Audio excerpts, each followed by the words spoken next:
Hi there everybody, good afternoon. Welcome to our SLX-D launch event. I'm joined here with my colleagues Stuart and Ash, and we are going to walk you through the new SLX-D wireless system, which we released on Monday. Before we kick off, if anyone is at home and they're concerned, we've made this COVID safe, so we're all 2 meters socially distanced. We are in our Shure UK office, which has been made COVID safe by our amazing HR and operations team. So we're doing this as safely as we possibly can. You will see in your window on Blue Jeans Prime Time the option to ask some questions. Please do ask questions. We'll have time at the end for a full Q&A. And what we're going to do is have a quick look at the system. I'll then talk to Stuart about some of the technical features behind SLX-D, and then we'll talk to Ash about some of the sales propositions behind SLX-D as well, and then we'll have our Q&A. So without further ado, let's have a little look at the system, if we can have the presentation up. So this is the product family. As you can see here, it consists of a handheld transmitter, a body pack transmitter, and then we have single and dual receivers. And we have rechargeable batteries as well. So we are introducing lithium ion into this portfolio, which is the first time we've done it with a UHF product at this price range. So let's come to my colleague Stuart. So could you just introduce yourself and tell us a little bit about what you do for Shure?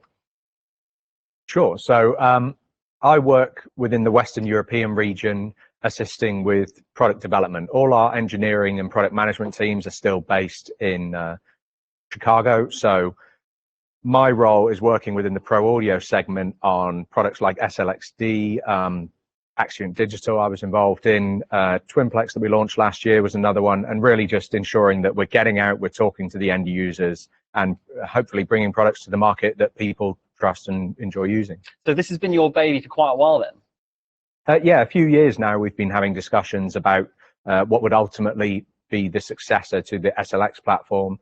And yeah, glad to see that we've launched it this week and finally bringing it to market. Okay, so let's have a little chat about what SLX-D actually is. So what is SLX-D in our portfolio? So as I kind of touched on then, SLX as a platform was launched in 2004, and that was a really well-known and very good, reliable system for us, and it did very well, but it was getting a bit kind of old. It was 16 years. So we always knew that we wanted to replace that. Both just to update the line and also kind of out of necessity. Some of those analog components that are required to make an analog wireless system are just becoming more and more scarce as kind of society moves to a more digital kind of platforms. With SLX-D, we wanted to take everything we'd learned from our previous digital systems, so ULXD, QLXD, and Axiom Digital, and just bring it down to this mid-tier price point. Okay, so as a bit of a technical overview, you mentioned that we're moving to digital systems rather than analog. So why digital? What makes digital better than analog? So analog inherently had some challenges that we needed to overcome due to the nature of an FM link between the transmitter and receiver. There was some audio processing that would take place. We would do pre-emphasis to overcome some of the high frequency hiss that can be introduced with an FM link. And also the information that we wanted to transmit was quite dynamic. So we could be doing everything from like a soft vocal down to a guitar that's going to have a big wide dynamic range. And the FM link is unfortunately limited in how much dynamic range it can carry. So we would go through a process called companding, where we would compress that signal in the transmitter end and then expand it on the receiver side to restore the original dynamic range. Because we were manipulating the audio, that process of kind of pre-emphasis and de-emphasis and companding added some coloration to the sound. And it meant that what was coming out of the receiver had been manipulated slightly. With digital systems, we're converting from that analog waveform into digital data right in the transmitter. So now the audio itself is being captured in its kind of truest form. And the processing that takes place is largely to ensure the reliability and stability of that digital information as it passes over the link. So it's not, there's still processing that takes place in digital systems, and that's why you'll often see that a digital system will have a latency figure associated with it, which is the delay from the sound entering the capsule to it coming out of either the XLR outputs on the other side.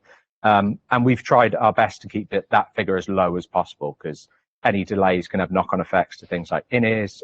So in the case of SLXD, that's down at 3.2 milliseconds. So it would be fair to say that by having the digital link, it's much more like having a cable in between your transmitter and receiver.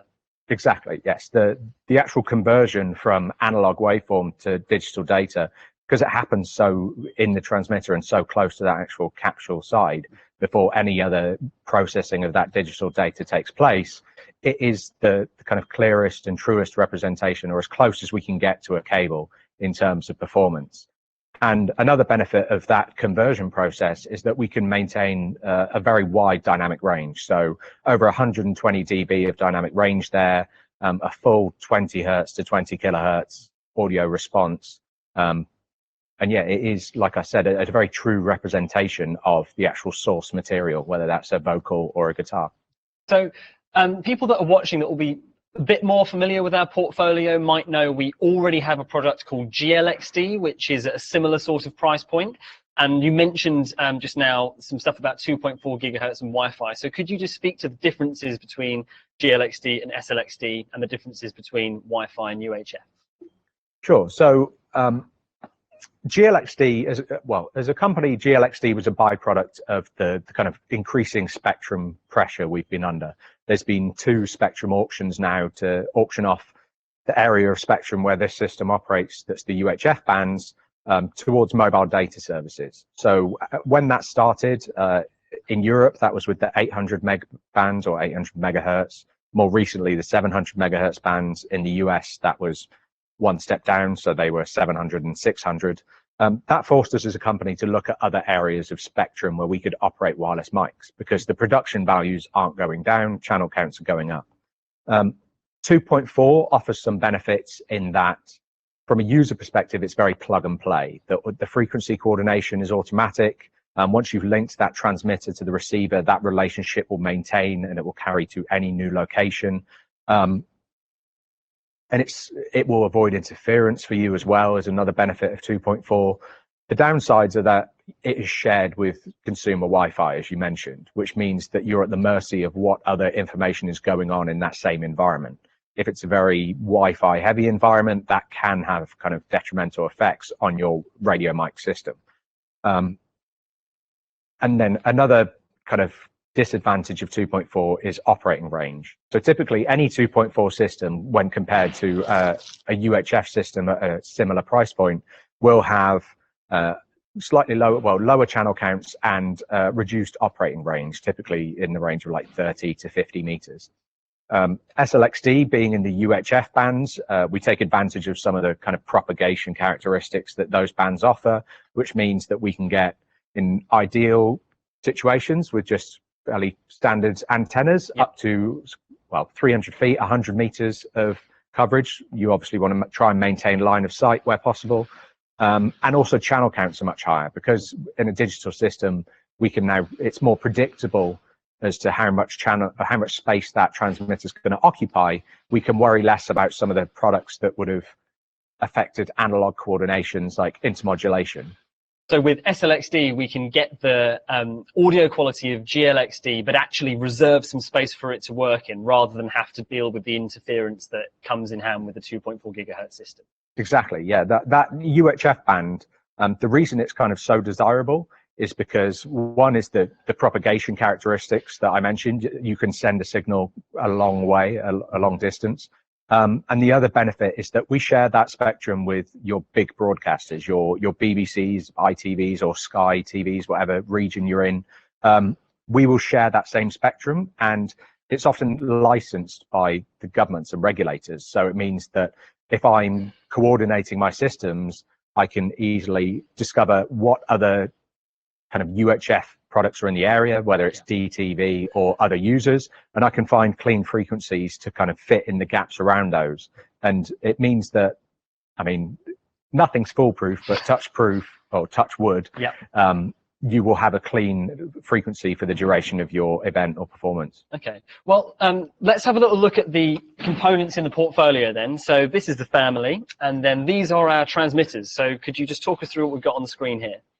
Yeah, so the first thing we wanted to carry over from SLX was the interchangeable capsules. That was a big kind of deal for us is to maintain that compatibility with all of the capsules that we have within the Shure range. We have a number of options there, from the SM58 right up to your KSM9 options. And the other thing we wanted to do is make sure that the products as well were tough enough to withstand the rigors of like your touring or events industry performance. So the handhelds are actually like a durable metal construction. They're compatible with both AA's and lithium ions. You already mentioned that we brought that down to this mid-tier level. And it's really just a really dependable, solid RF link with those products. The body pack, we wanted to take some of the lessons we'd learned and some of the feedback we'd had when we were actually developing our kind of very high-tier Axiom digital system. So more frequently now, customers are telling us, I want a more comfortable body pack. I want it to be lighter. I want it to be more ergonomic and feel a bit more comfortable when I'm placing it either on talent or I'm wearing it myself. And that's what we tried to achieve with this design, is having the more rounded edges. The rear of the unit is actually rounded as well. It feels like a really nice, comfortable transmitter to hold and to wear.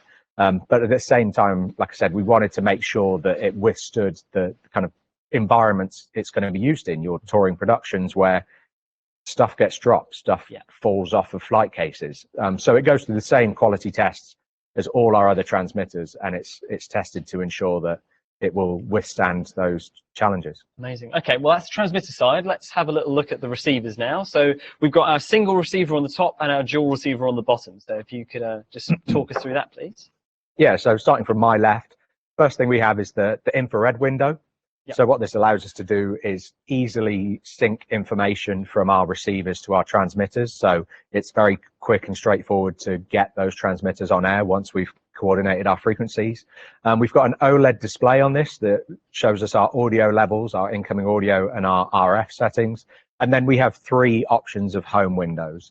So at the moment, this one's showing our group and channel matrix. You can scroll through to show it the individual specific frequency it's on in megahertz, or you can show the specific channel name for that transmitter. And all that information is synced over to the transmitter as well. So you will also see group channel, channel name, or frequencies on the transmitter itself. And lastly, we have the battery icon. So in this case, the system would be using our lithium-ion batteries. So that provides us with an indication of how much battery time is left in hours and minutes. If you were using AA's, you would get that kind of standard fuel gauge segment sort of view. And then from a control point of view, we've kept it very simple we have a control wheel where you can scroll through the menus and simply push in to confirm a choice, a dedicated exit button and a dedicated sync button.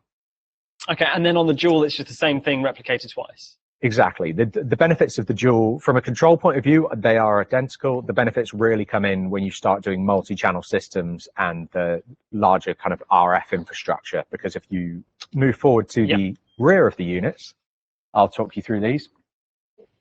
So on the rear of the units, we have our antenna A and antenna B inputs for diversity reception. We have a lockable power connector, because the last thing you want to do mid-performance is have someone trip over your power leads and take your entire rack out. An RJ45 connection for firmware updates as well as third-party control. So if you're using this in an installed environment and you wanted to integrate with any sort of existing control system for like a nice operated interface, that facilitates that. And then we have our audio outputs. So we have XLR with mic and line level available. In the past, that would be toggled with a little switch on the back, but it's now actually built into the user menu on the front. So you can easily go in without fiddling around the back of the rack and see, are my receivers set to mic or line level? And then we have the instrument level output, and both XLR and instrument output are balanced. And then on the dual receiver, because we're kind of sharing that single chassis, we have the single power connection, single RJ45, duplicate audio outputs for channel 1 and 2. And then our RF infrastructure is just a single A and B antenna, which means that, well, when we were doing research for the replacement of SLX, we found that a lot of SLX customers perhaps weren't as knowledgeable as we would have hoped on the benefits of RF distribution and the kind of downsides you get when you have these horrible antenna farms and just antennas on the front of receivers. Exactly, just all over the place. Yeah. So by introducing this dual receiver with just the shared RF infrastructure, it means that if you're running 4 channels, you can do a simple 2-to-1 split and run them off 2 antennas. If you're doing more than 4, once you add a distro, you can now run, I think it's up to 10 channels from one of our distros. So that allows you to take kind of easy racked and ready systems that you can just throw out and deploy with a pair of diversity antennas and really just kind of overcome the downsides or the negative impacts on performance that you would get with that previous antenna farm. Okay, well, we're going to have a little in-depth look at the system in a moment, but just before we do, I wanted to talk a little bit about the batteries options that are available for SLXD. So if we can have the slides back up just for a moment. Could you talk us through the lithium-ion technology that's in this and kind of where it came from? Yeah, so Shure as a company, we first introduced lithium-ion technology with the original Axion analog range that was introduced back in 2011. And lithium ions then subsequently made it down to other product ranges in Shure with the SB900. We've brought it down to the mid-tier with SLX-D. And it was something that when we were developing this digital replacement for SLX, we wanted to ensure that we kind of stuck with that message that we put out there, that lithium ions are more reliable, they're more dependable from an operational point of view, and there's the environmental benefits. Quite often in a production, you would see people would put AA's in for sound check, and then because you only have that little fuel bar kind of segment, there's no real information on how many hours or minutes do I have left in this transmitter. And I'm sure we've all been there where you look at a transmitter and it shows 5 bars, you go away and grab a cup of coffee, and then it's come back at 3 bars, and you're like, I was only gone 15 minutes, how have I lost 2 bars? And that's why quite often before showtime, those batteries would go to one side, hopefully to be saved for the next sound check the next day, but maybe just straight in the bin. And you would put a fresh set in. Lithium ions allows us to, because we have a smart chip in all our batteries, it shows us the battery life in hours and minutes. So it means that you get that countdown, and you can actually trust that if I'm showing, well, in the case of you, 2 hours and 25 minutes on the receiver, I'm also showing that same battery life information on the transmitter. And I know that in 2 hours time, we will be done and dusted with this presentation. So I'm safe in the knowledge that my transmitters are going to make it through whatever performance I have lined up. So it gives you the information and the reliability, but there's also an environmental impact on that as well, because you're not throwing AA batteries away at the end of every day, right? Exactly. And even though it might seem like the initial investment is a little bit high, when you weigh it up against the amount of money that you're spending on AA's throughout the course of a year or 2 years, or hopefully, like I said, SLX was on the market for 16 years. Yeah. So if you invested in this, think about how many AA batteries you're going to go through over the course of 16 years. So yeah, there's a cost saving element there for both the kind of owners and operators of those systems. So looking then at this slide, we've got the batteries and the chargers here. If you just talk us through what's available. Yeah, so we have the SBC203 dual docking charger option. So you can use these either with the batteries loose. You would just slot them in the top as shown. That's quite a nice thing for rentals because it means that charger will fit in a 2-rack U drawer. The dual docking charger makes battery management very easy from like an installed point of view. You can just have your rechargeable batteries in there. You can dock those transmitters in there, and once you remove them, they will be live and ready to go. So yeah, it's very straightforward from a battery management point of view. And then we have another option for charging. Is that correct? Yes, we have this single bay charger. So if you're not running multiple channel systems, it's just you that owns and operates that channel of SLX. We do a single bay charger option that allows you to just adopt lithium ions and then still scale up to the dual docking solutions if your system grew. But both of those run off of USB-C as well. So it's all kind of standard cables that most people should have available to them. Amazing. Okay, well, let's have a closer look at the system itself then. I know there's a couple of things that you'd like to walk us through. Yeah, so the first thing that I haven't mentioned, but another benefit of the RJ45 connection is what we call the guided frequency setup. So all of our SLXD receivers, both singles and duals, have this RJ45. If you either link them together, so you could link 2 duals or 2 singles together, or anything larger than that, you would put in a small switch and connect those. it basically allows us to go through this simplified setup. So as I go through the menu, it will say guided frequency setup. I can select that, and it will present me with two options. It will say initialize my system or add a receiver to my system. So if I'm perhaps coming to an install that wants to grow their kind of portfolio of SLXD, I might just want to be adding a new receiver to my system. So that talks them through that process. The one I'll run through quickly today is the initialize my system. And this is what you would want to do if you were arriving at a new venue, you've just pulled it out, and you've just got power set up. You want to make sure that you're coordinating and finding clean frequencies for that new location. Likewise, if you're finishing off an install, you've cabled everything, you've got everything racked up, you always want to make sure that you find clean frequencies for the specific location that you're in. So you would hit initialize my system, and it will provide a very step-by-step process of how to get frequencies. It will tell me a group scan will find me the best group of channels for my system. It will advise me to turn off any transmitters that I have currently switched on, because the more transmitters I have on, at the moment, it doesn't know whether they're my transmitters or any other source of UHF interference. Yep. So it's always best to turn those off. And then it will start the scan. And at this point, it will scan within its tuning window.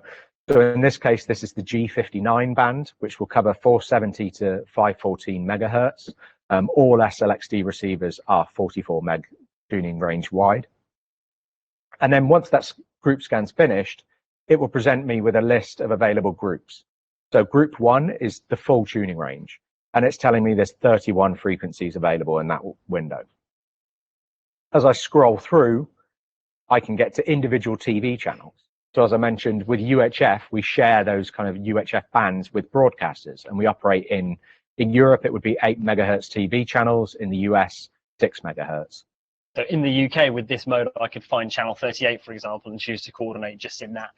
Exactly. So I won't make the adjustment just now, because these, well, on these K59 systems, which are the one we are using as our live mics, it would take us off air. But this K59 range covers 606 to 650. And the reason we start at 606 is because that is the starting point for TV channel 38 in the UK, which is our license for PMSE use throughout the entire country. And that's it. So it would depend on what kind of frequency banding you get. But if you have a specific TV channel license for your venue or for the space that you're installing in, for example, you could buy the appropriate range and find that TV channel in this menu, which you are at now. Exactly. If you knew that you wanted, well, for example, this is G59. If I knew that I'd purchased a block license for, say, TV 24, I can scroll to the TV 24 group, and I know that any channels that are deployed will be fixed within that TV channel. So I know I'm not kind of breaking any agreements under my licensing. For the purposes of this, I'm just going to scroll back to group 1. I'll hit assign. It will say channels from the selected group will be assigned to my 4 receivers, because I've got a dual receiver here and 2 singles. And then I just hit go to confirm that. And just to reiterate, the reason why only 4 of those flashed is because the top 4 are our live microphones. So we don't want to go off there. Then lastly, it just gives me a little prompt to say sync transmitters and receivers to complete that new frequency assignment. So if I do that again, just without talking, you can see that. While Stuart's just putting that up, I will just reiterate, if you do have any questions that you'd like to ask, please drop them to the Q&A. I haven't seen any questions come through. Don't worry, we have got some pre-thought of questions, just in case we don't have anything. But if you do, no questions are out of scope, and that's it, you've done it. Yes. So now if you imagine that was just 4 channels, if I can scale this up to the entire tuning window, like group 1 said it would find me 31 frequencies. If I networked 31 channels of SLXD together, I can deploy them as quickly as I went through that guided frequency setup. And it's also worth mentioning that that isn't just like a standard groups and channels thing where it's a pre-selected bunch of frequencies. That is looking at the UHF spectrum and saying, yes, these channels that I found are safe as far as I can see. It looks through our kind of predetermined groups and channel matrix, but it will scan the entire tuning window, and it will evaluate each group independently and tell you, in this environment, if you choose this group, this is how many clean frequencies we can give you. So it is really important as well, because like I said, with the SLXD or SLX systems, with the antenna farms, we also came across stuff where people had never performed a coordination. It was all just out the box, group 1, channel 1, 2, 3, 4, with no consideration as to who else was operating in the environment or what other noise or potential sources of UHF transmission were in the area. So yeah, the key behind that guided frequency setup is it's a step-by-step walk through this, and we will give you clean frequencies. Fantastic. Okay, what else did you want to show us? The only other things I'll quickly mention is, I kind of mentioned it earlier, we have the mic and line level option. Under advanced settings, there is an option for device presets. So this is important if you're doing an install and you've, like I said, you've cabled everything up, you've commissioned the system, you've gone through that frequency setup, assigned channel names, and you know that the system is good to go. It's been signed off as this is 100% working. I can guarantee it will perform as expected. You can then go into device presets and you can save that configuration for the device. That means that if in the future, if you ever get any troubleshooting calls, somebody says this worked perfectly last night, I've come in this afternoon and my channel name's changed or my frequency it's not pairing or anything like that, you can go into this device preset menu and actually restore that known working configuration. And that just kind of takes the first step of troubleshooting out of it. If you can restore back to a setting that you know was good, it means that if there's any further issues, you know it's a problem further down the line. And you can talk an operator through that really easily. And I guess it's just a really good first troubleshooting state to know that it's back as you left it, right? Yeah, exactly. If I was in the position to be kind of commissioning an SLXD system, that would be the last thing I do. Once I was happy with that everything was as it should be, I would save that as a device preset, just as a matter of practice. And then the last thing I'll show you is the actual help menu. It seems like a really minor thing, but in the actual menu, we have a QR code now. So if you're stuck on site somewhere or you've never come across this before and you have QR on your phone, you can actually go in. If I try that again. Now we are in a sealed Faraday cage environment here. So it'll present me with a Shure.com website. And if you bear with me while my 4G data rumbles through. So this is a really good feature, but if you are an operator on site or if you're talking through somebody on site, you can get some information. Exactly. You can advise them to go to that menu. If they don't have QR on their phone, it gives them the actual web link that they can go to straight away. But gone are the days of Googling SLXD.pdf and hoping for the best. And then you can go through, if I cut this camera, you can see we've got a selection of videos on here that talks you through an overview of the product line, how to set it up, how to lock and unlock transmitters.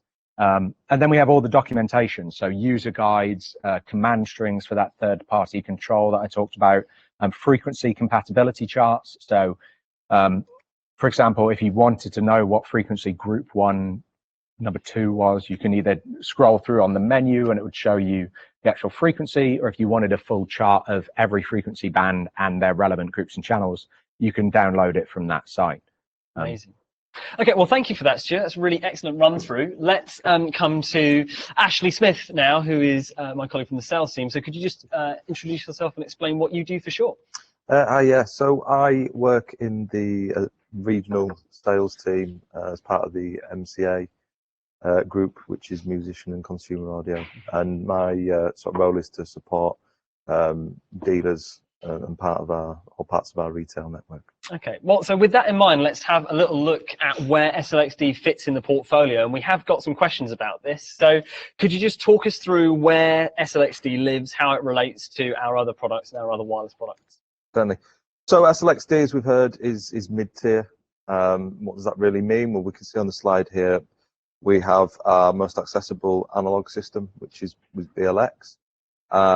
And at the opposite end, we've got ULXD. And in the middle, we've got GLXD, QLXD, and very, very midpoint, we've got the lovely new SLXD. So focusing in on that midpoint, GLXD is the system that offers that digital Shure uncompressed audio for that real clarity. GLXD works on 2.4 gigahertz. So the huge benefit of this is it's license free worldwide. If you really don't want to have a license, that's definitely the system to go for. The sort of compromise with that, though, is if you go with 2.4 gigahertz, as we've heard, it's a very busy spectrum. And the resultant really is that it restricts the amount of channels you can have and the sort of range the system will perform at as well. Up to QLXD, this is offers an even greater expanded channel count, but there has been a hole in the middle, and that's because up until now, if you wanted those extra channels and digital audio, you had to pay QLXD type money, right? Big jump, and there is, as I think we'll see in a minute, a big gap between GLXD and QLXD.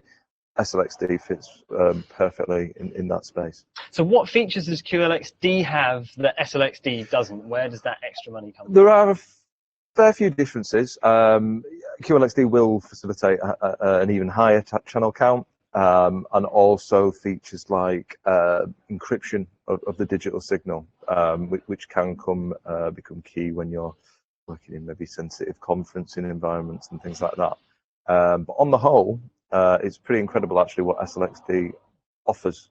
So with this, we're now at a price point that is very similar to GLXD, but we've vastly expanded the channel count that you're able to get for that money with the digital modulation scheme. Yeah, with licensing in mind. Yeah. With licensing in mind. So with that in mind, let's just have a little look at this graphic. So this is going to show us in a slightly higher level of detail what you've just described. So just talk us through what we've got on the screen here. Yeah, so we've got, as we can see at the left-hand side, we've got the basic GLXD system. Moving up from that, there is a system called GLXD Advanced, which optimizes the RF by using frequency management and antenna systems. And that will provide a few more channels, again, license free. And then really not much further past GLXD Advanced in terms of cost. You've got SLXD, and it really does show. You can see the jump there between SLXD up to QLXD on the far right. Yeah. And between GLXD and SLXD, we are talking about the difference of, in a busy RF environment, 4 reliable channels to 12 reliable channels, right? So that's a huge, big jump. And again, GLXD is wonderful for license free, but there are many circumstances where having the ability to go up to 12 is key. You can fit 12 channels in an 8 megahertz sort of standard TV block. And yeah, the other big benefit with SLXD over GLXD is the availability, as Stuart was talking about, the dual receivers. Yeah. And the fact that you can chain 5 of those dual receivers with a single 844 antenna distribution and antenna system. So it's very compact, it saves a lot of weight, and really, as we saw with things like the features like the group scan feature, facility, very quick to deploy. So let's have a think about some specific applications then where SLXD might fit. So let's talk about a touring application. If I'm kind of a mid-sized band and I'm going to go to some venues, why is this a great system to go for? Well, as we were just saying, the antenna distribution and the dual receivers make it really compact, saving weight, storing. The group scan and sort of frequency flash facility is amazing. That's something you're going to want to do in every single venue. Absolutely, right? And as we've seen, it's so quick to do. It just absolutely makes sense, and yeah, without hassle, you can be confident that you've got the most optimized kind of RF setup and coordination that you can manage. Yeah. I guess for that particular application, the rugged nature of the transmitters is also really important. Absolutely, yeah. Really rugged, obviously a metal transmitter for the handheld, and polycarbonate plastic ergonomic body pack. So they're both absolutely set up to stand up to those riggers that you'd put a piece of kit like that through on tour. Similarly with the receiver units, it's that typical Shure road ready build quality. So yeah, really well suited to sort of staying reliable and being dependable in those scenarios. And if I do have vocalists with slightly different voice characteristics, I can change the capsules, right? Absolutely, yeah. And you can use any of the standard Shure cartridge capsules to swap in or out as you please. So it keeps you really flexible from that regard. And also from probably a hygiene point of view as well, it makes it very quick to swap in a sterilized capsule for a different artist or performer, and quickly wipe down and sterilize the transmitters as well. So yeah, on both counts there, really well suited. Okay, so what about for an installed kind of application? If I'm at a house of worship or a school or a university or a corporate environment, what reasons might I have to go for SLXD?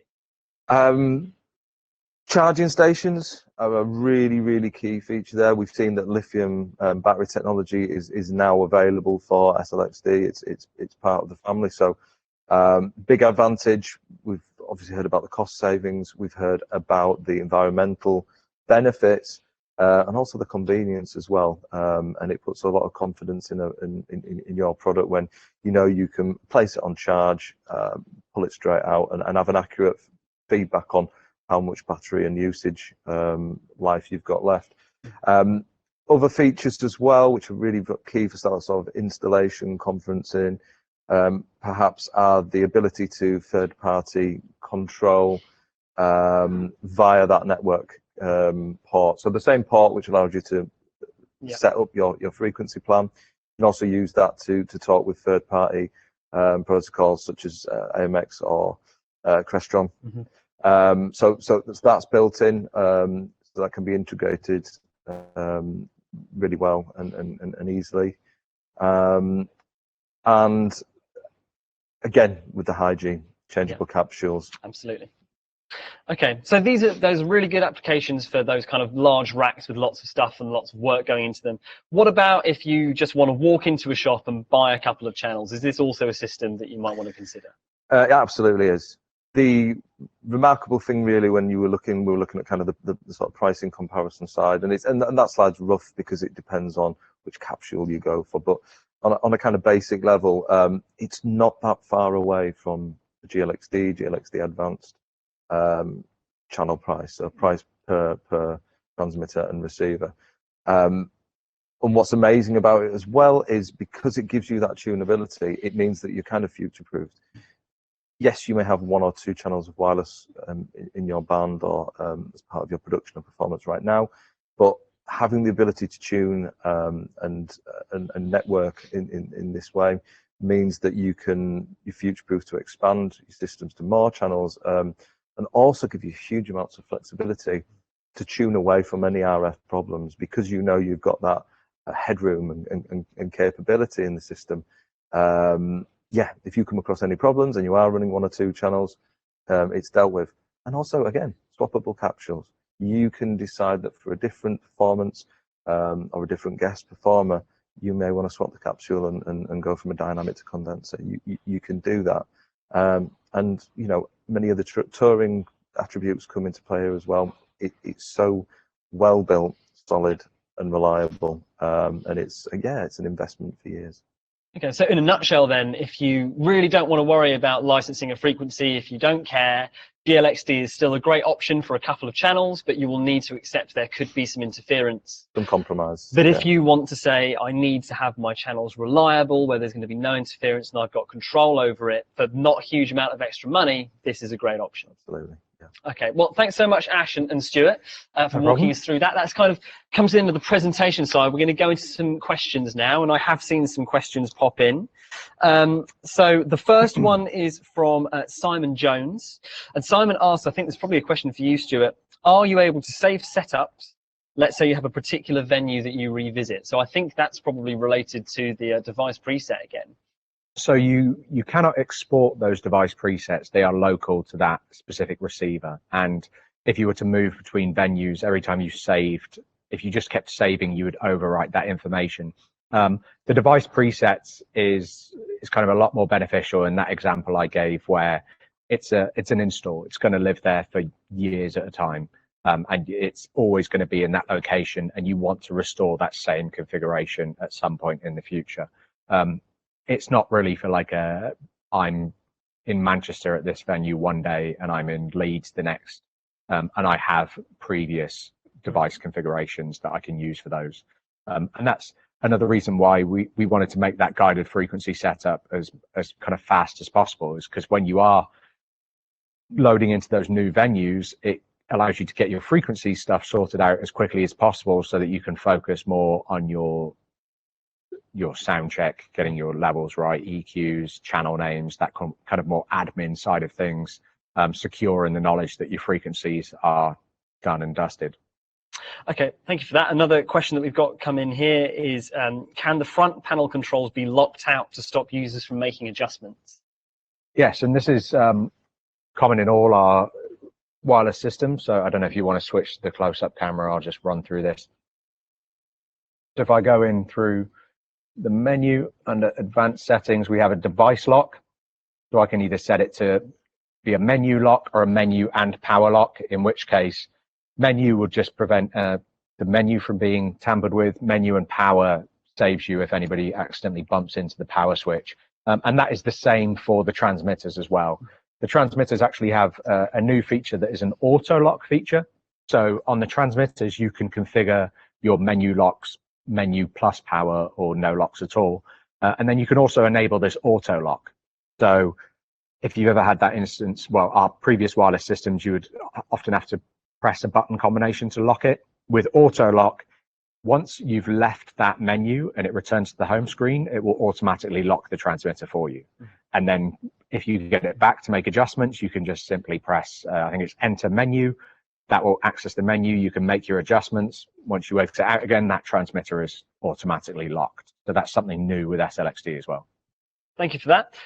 Chris Webster has asked a couple of questions that I'm actually going to answer directly. These are to do with some of the advanced features such as wireless workbench and Dante. Now, both of those features are part of our portfolio, but they come into our systems from QLXD level upwards. So those are advanced RF features that are not included in SLXD. This is very much designed to be used by a user who can just walk up to it and kind of get some frequencies running. I don't know if either of you would like to add anything into that. Yeah, they're both good points. I would just kind of say that, like, this is your racked and ready system. You just want to have kind of simple multiple channel setups that you know you can just throw into a venue day after day, do that frequency setup, and just be ready to go as quickly as possible. Once you get into the realms of workbench, it's a very powerful tool. It allows you to manage all your online inventory. You can do very complex coordinations with that and full-on monitoring. And that's why in our research, we found that the bulk of our SLX customers weren't even touching that. That was your, I'm starting to do multiple stages. I'm getting into more complex RF. And that's why we wanted SLXD to be as kind of quick and easy to deploy as possible. Dante comes with its own challenges.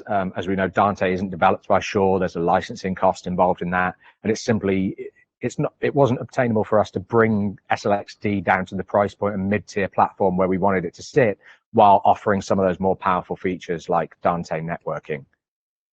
Okay, thank you for that. Next question that we've got here, one for you, Ashley. Can I run a guitar and a vocal transmitter to the same receiver? If you go for a dual receiver, absolutely, yeah, you could run a handheld and a belt pack at the same time. Yeah. But they're going to be two different receiver channels, so you can't have them going to one frequency. Absolutely, yeah. One transmitter for one receiver, yeah. You can receive, yeah, it's got only on a one-to-one basis, yeah. Okay, thank you. So a question for you, what antennas could I use with SLXD? So because the antennas are on BNC connectors, they're compatible with our full range of antenna options. The actual receivers themselves will ship with quarter wave antennas. But this is something we didn't mention really either, is that if you already have existing RF infrastructure, if you're coming from something like the BLXR system and you've invested in antenna distros and remote antennas, it's quite an easy to step up to SLXD and move to a digital platform and kind of leapfrog GLXD, where you would need different antenna setups and different infrastructure. So we have a full range of antennas available. If you've got the quarter wave ones in our inventory, you can use those. But you can also remote mount these antennas as well. So our paddle antennas, any third-party antennas that you might own from other manufacturers, BNCs is a pretty standard connection. Okay, well, thank you for that. That concludes the questions that we've had. I haven't seen anything else come through. So on that note, I think that we'll wrap this up. So thanks very much to Ash and Stuart for walking us through that. And thanks to you guys for coming and having a little look at this. Just to recap, SLXD is our new mid-tier wireless system that slots in just above GLXD and gives us that uncompressed, clear audio quality, but in the UHF band where we can license frequencies and really maximize our channel counts. We really hope that you've enjoyed this. We've very much enjoyed doing it. We hope to see you again very soon for another thing like this. But until then, we'll say goodbye. So thanks, everybody. See you soon.